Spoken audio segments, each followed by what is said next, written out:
are now entering a doorway that was never meant to be found. A frequency between logic and fear, static and memory, truth and illusion.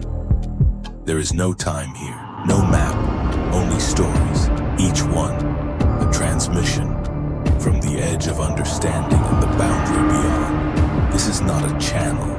This is not a dream. This is Mr. Zone. You're listening to Mr. Zone, where logic ends and shadows begin. Caleb Rourke had always been afraid of getting sick. Not occasionally, not seasonally, always. He tracked symptoms the way other people tracked birthdays. Every cough was a warning, every ache was a message, and every headline felt like it had been written just for him. People called him anxious, paranoid, a chronic worrier, but Caleb believed he was simply prepared. Prepared for the day the world finally caught up to the danger he'd been expecting his whole life. He just never imagined he'd be the reason it did. Caleb kept a list of symptoms taped to his bathroom mirror. Tightness in the chest, shortness of breath, dizziness that arrived without cause. He memorized the list like a prayer, a ritual to keep him safe. Most nights he couldn't sleep without checking himself. Pulse, temperature, throat. He would stand in front of the mirror for 20 minutes at a time, searching for anything out of place. A new color in his eyes, a tremble in his hand, a breath that felt too shallow. His doctor once told him, "What you're feeling isn't real." Caleb never forgot how those words made him feel, as if fear itself was something living under his skin. One cold morning, he woke to the sound of sirens rushing down his street. Too many for a single emergency. Too close. Caleb watched from the window as paramedics entered a house 3 doors down.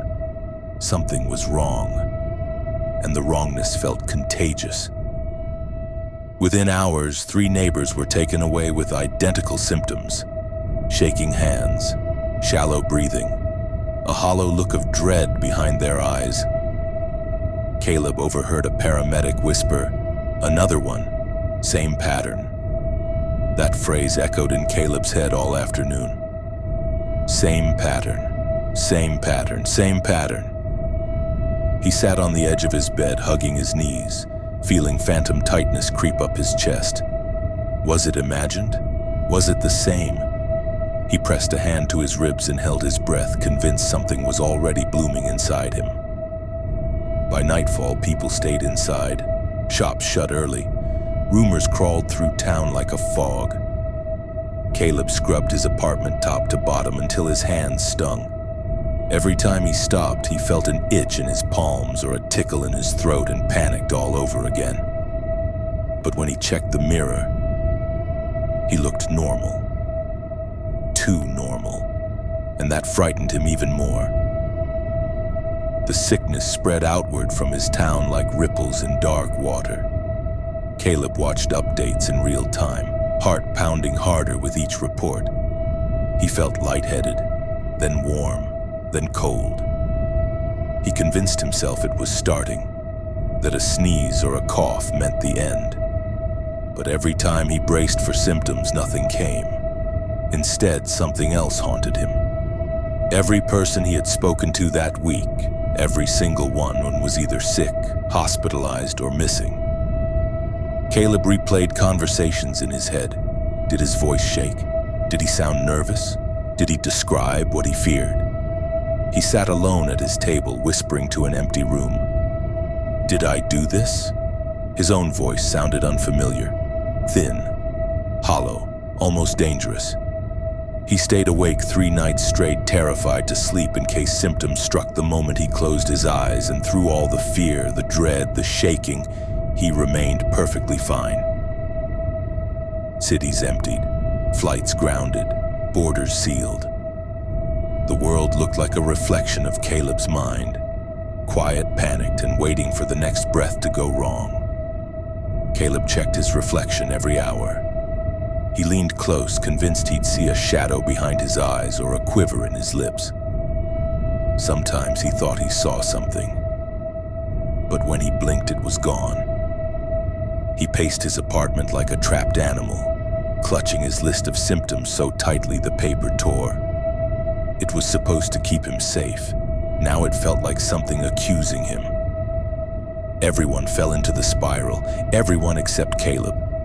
And maybe that was the biggest clue of all.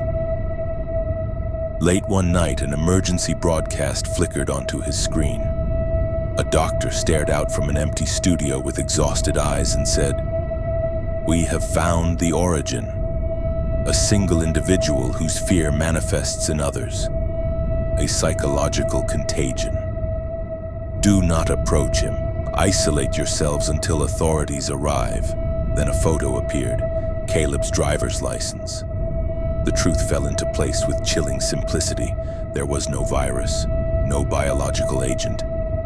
Caleb had spent his life describing the symptoms he feared most, and the world believed him. Believed it so deeply that their bodies followed his imagination. Fear had become infectious, and Caleb Rourke was patient zero. Outside, he heard doors locking up and down the street. A global quarantine of one. Caleb stared at the symptom list on his mirror. After a lifetime of expecting sickness, he finally understood. You cannot catch something you already are. Caleb Rourke spent his life fearing the unseen. In the end, the unseen feared him. Sometimes the most dangerous thing in the world isn't a disease or a disaster, but the one person convinced it's already here. This has been Mr. Zone, and remember, some infections start with a cough, others start with a thought.